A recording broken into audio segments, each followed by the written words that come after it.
Hello everyone, welcome to back my channel. তো আমি আজকে তোমাদের সাথে শেয়ার করব ভীষণ সুন্দর 2 টায়ারের একটা কেকের ডেকোরেশন। আশা করব ভিডিওটা তোমাদের অবশ্যই ভালো লাগবে। তো ভিডিওটা পুরোটা দেখো, স্কিপ করো না, কারণ এই ভিডিওটার মধ্যে আমি অনেক ছোট ছোট টিপস অ্যান্ড ট্রিক্সও তোমাদের সাথে শেয়ার করেছি, যেটা তোমাদের জন্য অনেক বেশি ইউজফুল। তো সবার প্রথমে এখানে আমি স্পঞ্জগুলো বানিয়ে নিয়েছি। তো আজকের কেকের ফ্লেভার ছিল ম্যাঙ্গো, আর এই স্পঞ্জের রেসিপি অলরেডি কিন্তু আমার চ্যানেলে আপলোড করা আছে।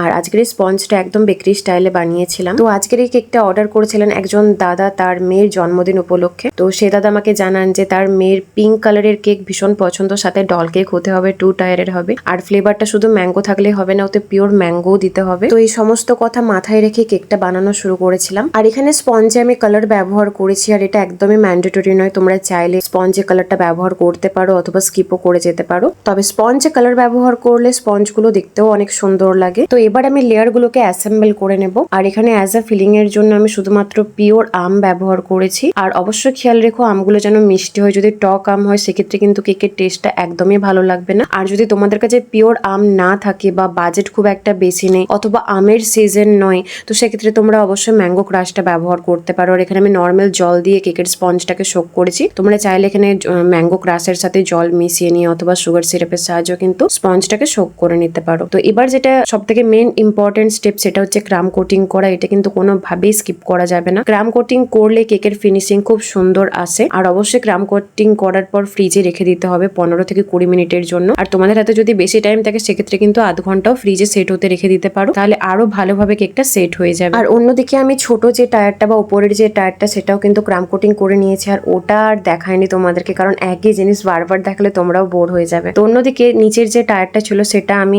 শেডিং এফেক্ট দিয়ে কালারটা করব। তো তার জন্য নিচে পিঙ্কের সঙ্গে হোয়াইট কালার কম্বিনেশনে করেছি, যেমনটা আমাকে বলা হয়েছিল। তোমরা চাইলে এখানে যে কোনো এক কালারের সাহায্যেও নিচের টায়ারটা আইসিং করতে পারো, অথবা তোমাদের পছন্দ অনুযায়ী যে কোনো দুটো কালার নিয়েও এখানে করতে পারো। তো দেখতেই পাচ্ছ খুব সুন্দরভাবে কেকটাকে আমি আইসিং করে নিচ্ছি। আর আমার পক্ষে যতটা পসিবল ঠিক ততটাই দিয়ে কেকটাকে আমি ক্লিন করে নেব। আর এই কেকটা আইসিং করে নেবার পর অবশ্যই ফ্রিজে রেখে দিয়েছিলাম 20 থেকে 25 মিনিটের জন্য, যাতে কেকটা খুব সুন্দরভাবে সেট হয়ে যায়। আর তোমরা চাইলে এখানে কেকটাকে প্লেনও রেখে দিতে পারো, তবে আমি এখানে স্ক্র্যাপার ব্যবহার করেছি, এতে করে কেকের ডিজাইনটা আরো সুন্দর লাগবে। আর এখানে আমি যে উপরের টায়ারটা সেটা খুব সুন্দরভাবে আইসিং করে নিচ্ছি। তো নিচের টায়ারটা আমি যেমন শেডিং এফেক্ট একটা দিয়েছিলাম পিঙ্কের সাথে হোয়াইট, সেরকম ভাবে উপরেরটা কিন্তু আমি নর্মাল পিঙ্কের উপর রেখেছি, কারণ দুটোই শেডিং এফেক্ট দিলে খুব একটা ভালো লাগবে না। তো এই কেকটার ফ্লেভার ছিল ম্যাঙ্গো। এখানে অ্যাজ এ ফিলিং হিসেবে যেমন বললাম আমি পিওর ম্যাঙ্গো ব্যবহার করেছি। আর আমি যেখানে থাকি সেখানে আম 100 টাকা কিলো, মানে যে মিষ্টি আমটা সব থেকে সেটার দাম বললাম। তো এটার ওয়েট ছিল 3 থেকে 3.5 পাউন্ডের মতন, আর এটার দাম আমি 1600 টাকা নিয়েছি। তোমরা তোমাদের লোকেশন অনুযায়ী টাকাটা কম অথবা বেশিও নিতে পারো। তো এই দুটো কেককে আমি খুব ভালোভাবে সেট করে নিয়েছিলাম ফ্রিজে রেখে। তো এবারে আমি দুটো কেকের টায়ারকে অ্যাসেম্বল করবো, আর এটা ভীষণই সাবধানতা অবলম্বন করে করতে হবে। একটুখানি যদি তাড়াহুড়োর করার চেষ্টা করো সেক্ষেত্রে কিন্তু উপরের টায়ারটা পড়ে যেতে পারে, মানে আমার সাথে এরকম বহুবার হয়েছে প্রথম।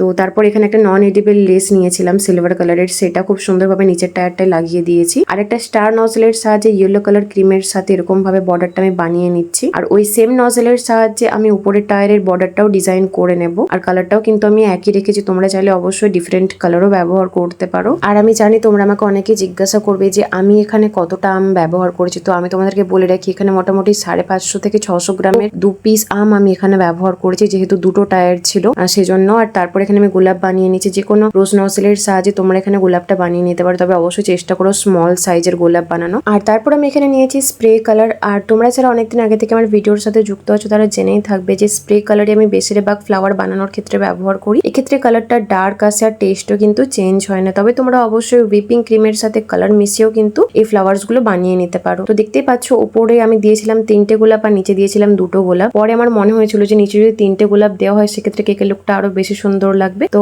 অফ স্ক্রিন আমি এখানে আরো একটা গোলাপ বানিয়ে নিয়েছিলাম কেকটা ডেলিভারি দেওয়ার আগে। আর তারপরে একটা পাইপিং ব্যাগ দিয়ে ভি শেপে কাট করে নিয়ে কতগুলো পাতা বানিয়ে নিয়েছি। আর তোমরা চাইলে এখানে অবশ্যই লিফ নজলটাও ব্যবহার করতে পারো। নেক্সট আমি কিছু নন এডিবল ফক্স বল নিয়ে নিয়েছি। এগুলো ট্রান্সপারেন্ট হয় আর এগুলোর দাম একটুখানি এক্সপেন্সিভ, তবে এই জিনিসগুলো কেকে ব্যবহার করলে কেকের লুকটা আরো অনেক বেশি সুন্দর লাগে। আর এখানে আমি সিলভার আর গোল্ডেন কালারের ফক্স বলও ব্যবহার করেছিলাম। অবশ্যই কাস্টমারকে দেওয়ার আগে জানিও যে এগুলো নন এডিবল খাওয়া যায় না। আর এই কেকটার যেটা মেন আকর্ষণ সেটা হলো এই পরিটার দাম 140 অথবা 150-এর মধ্যে নিয়েছিল। এক্সাক্ট দাম আমার মনে নেই, কারণ একসাথে আমি অনেকগুলো জিনিস কিনেছিলাম। তারপর একটা ফেদার নিয়েছে পিঙ্ক কালারের, এটার দামও মোটামুটি 100 টাকার মধ্যেই ছিল। আর তারপরে ওই সেম কালার ক্রিমের সাহায্যে নূরের স্টার নজেল নিয়ে আমি উপরের ডিজাইনটা মানে উপরের বর্ডারটা বানিয়ে ফেলেছি। তোমরা চাইলে এই ডিজাইন ডিজাইনটাকে একটুখানি কাস্টমাইজ করে নিতে পারো তোমাদের মতন করে। আর সবার শেষে যেটা না দিলে নয় সেটা হলো কিছু স্প্রিঙ্কেল। এখানে আমি হোয়াইট কালারের কিছু পার্লস স্প্রিঙ্কেল ব্যবহার করেছিলাম যাতে কেকটার লুকটাকে আরো বেশি এনহ্যান্স করে। তোমাদের কাছে যে স্প্রিঙ্কেলটা আছে তোমরা এখানে সেটাই ব্যবহার করতে পারো। তো ফাইনালি আমার কেকের ডেকোরেশনটা একদমই কমপ্লিট। তো আমাকে অবশ্যই জানিও যে আজকের এই কেকের কালার কম্বিনেশনসটা, কেকের ডিজাইনটা তোমাদের কেমন লেগেছে। আর ভালো লেগে থাকলে অবশ্যই একটা লাইক করে যেও। তো চলো দেখা হচ্ছে নেক্সট ভিডিওতে।